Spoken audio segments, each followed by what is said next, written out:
Hi everyone and welcome back to my channel, or welcome to my channel if it is your first time here.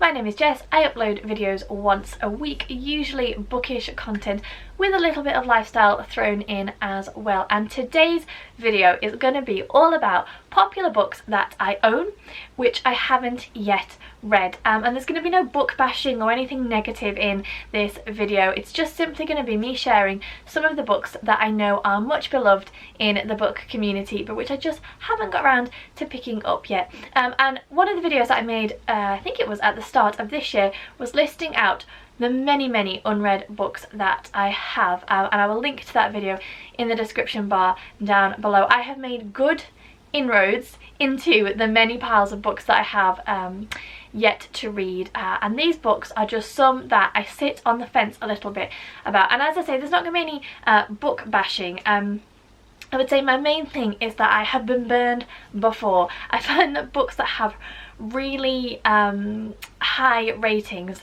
I tend to go into with high expectations, and I have been let down. It doesn't always happen. A good example this year is Where the Crawdads Sing, a much beloved book, a much hyped book, and one that I absolutely adored. But on the flip side, we have the likes of The Binding, which just missed the mark for me. Really wanted to love it. The Man Who Didn't Call, The Goldfinch, just some books that I know are very hyped and I just didn't get at all. So there we are. I'm going to stop waffling. Let's jump in and talk about the books. I'll share with you what I know. Let me know if you've read any of the ones that I mention and if you would recommend that I bump them to the top of my list. I'm currently building my winter TBR and I'll share that with you very soon. But yeah, I would be interested to know your thoughts on any of these books, if you've read them, if they were a swing and a miss, or if you loved them. So let's start talking about the books. The first book I'm going to talk about is The Tattooist of Auschwitz by Heather Morris. And this is a book which I know has caused some division within the book community. People either love it or people say it missed the mark. And the blurb on the back makes it sound like a book that I would absolutely love. Plus, it doesn't look like it's too long a read. So it's World War II historical fiction and it's based on a true story. I don't know too much about it. I know that it is a love story essentially about the tattooist of Auschwitz, so one of the Nazi soldiers who falls in love with one of the prisoners. Again, as I say, I don't know too much about it. I feel like it's a book that I will really enjoy, but I'm just hesitant to go in with really high expectations and then have it miss the mark for me. But definitely one that I'm curious to pick up soon.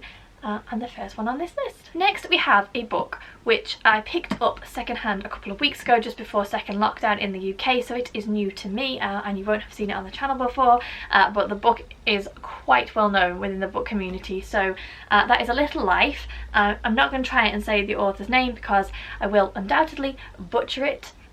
This is a book that I have seen cropping up more and more, and I know very little about it. I know we are following a group of friends and the story begins when they all arrive in New York and they are all penniless, and I feel like we follow their friendship through the years, through many highs and many lows. This is a huge book. I didn't quite appreciate the scale of it when I saw it in the shop and thought, oh, I recognise the title of that book. And again, this is a book that I know has created division.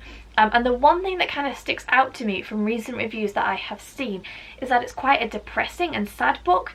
And I just don't know how I feel about that. It's a rather big commitment to make and rather a large time investment for a book that may leave me feeling really sad and down in the dumps. So I would definitely be curious to know if anyone has read this book and what they think of it. But just one to kind of slide onto my TBR pile to be picked up at some point in the future. Now, I mentioned The Goldfinch earlier. The Goldfinch was, for a very long time, what I would class as my book nemesis, in that I kept looking at it and thinking, you need to pick that book up. I think you'll enjoy that book. You need to pick that book up. And then I just didn't, and it went on and off and on and off TBRs for the longest time. And actually I did pick it up and I didn't like it. So I've been burned before. But this is my current book nemesis, and that is The Martian by Andy Weir. And I don't know why I haven't picked this up. It's not like any book that I would typically pick up.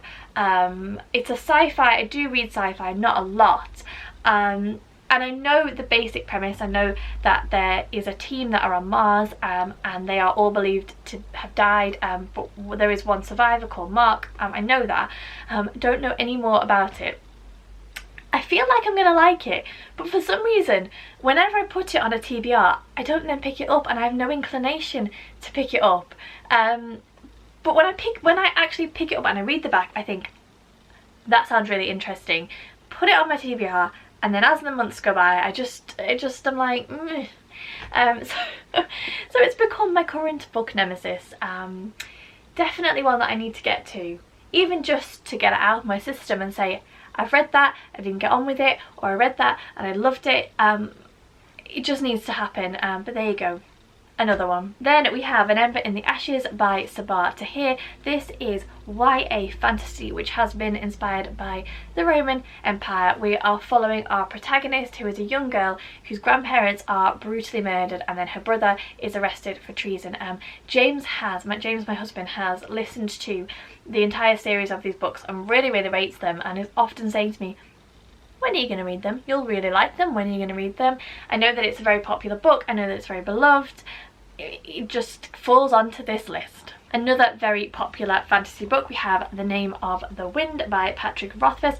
This is a little bit of a cheat because I did actually start listening to this on audiobook, and it was just so rich and so complex that I couldn't concentrate on doing anything else. I often listen to audiobooks when I'm driving or when I'm doing housework, and it was just pulling my attention in so much that I thought, I can't listen to this, I need to pick it up and read it.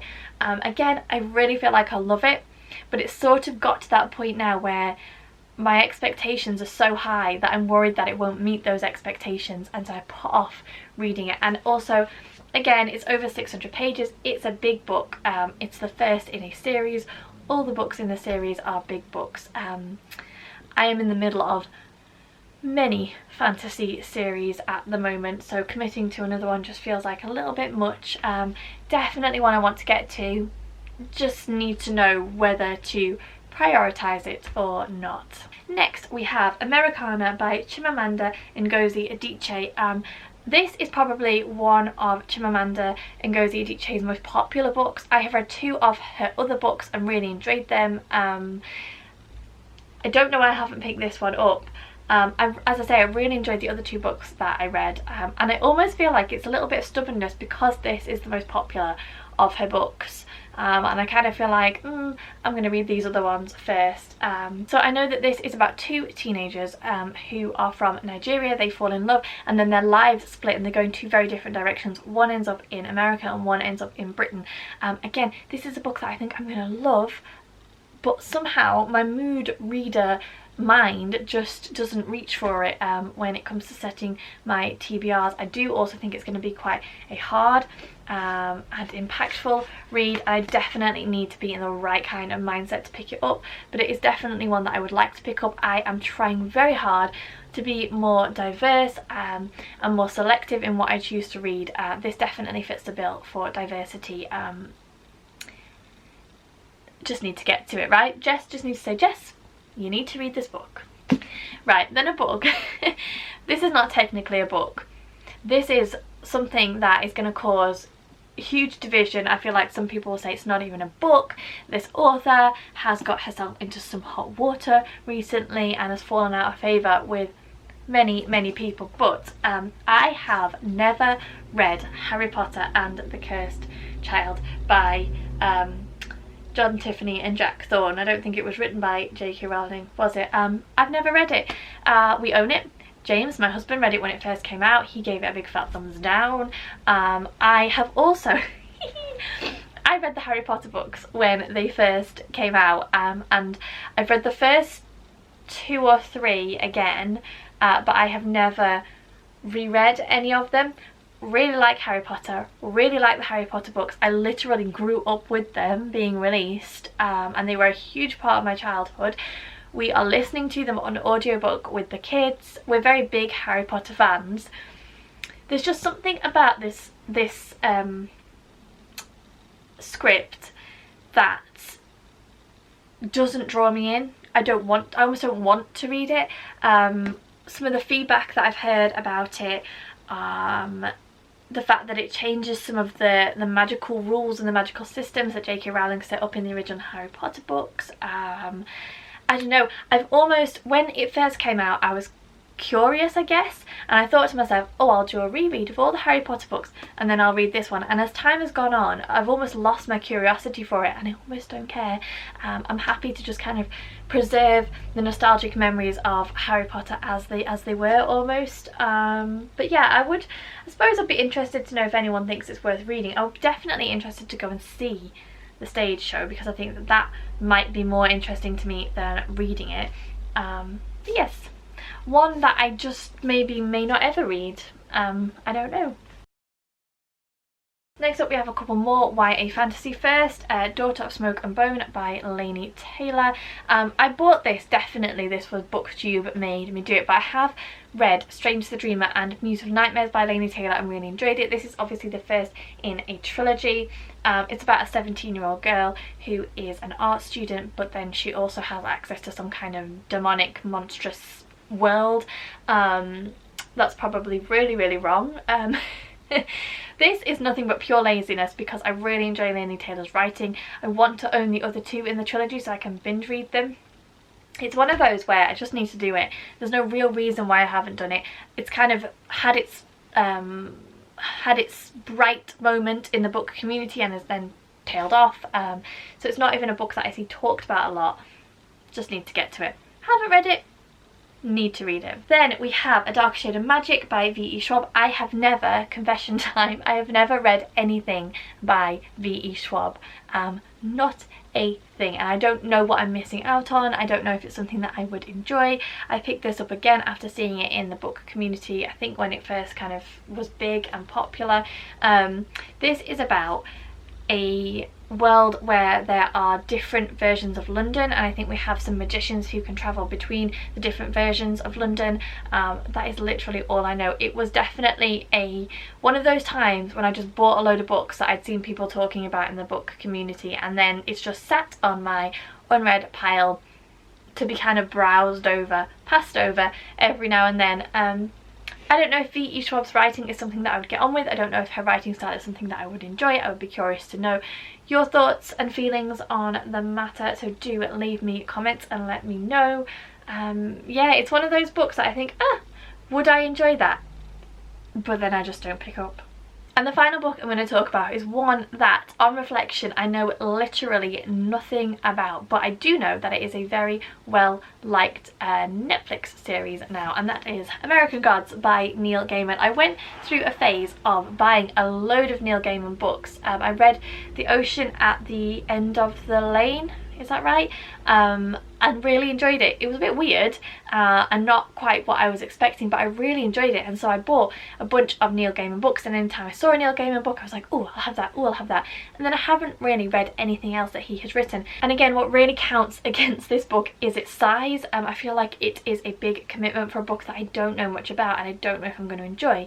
But I do know that I like Neil Gaiman's writing, and I like his slightly alternative take on things. And I have seen I've seen the show advertised many times and always thought that I would be curious to read the book and then watch the TV show.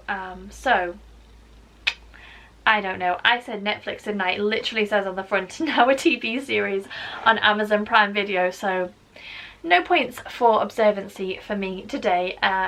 So yeah, this is just the final one. Very popular. Neil Gaiman as an author, I know, very popular. I need to read more of his stuff. I just haven't.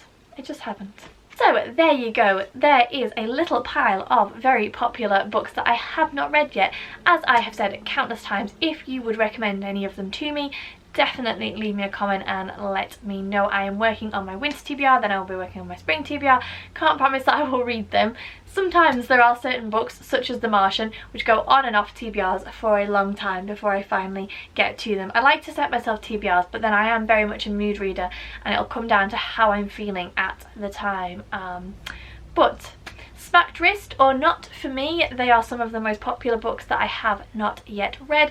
As always, thank you very much for watching. If you enjoyed this video, please give me a thumbs up. Subscribe to the channel if you aren't already. I hope that you are all keeping well and safe during this very turbulent year for a lot of us. Take care, and I will see you all soon.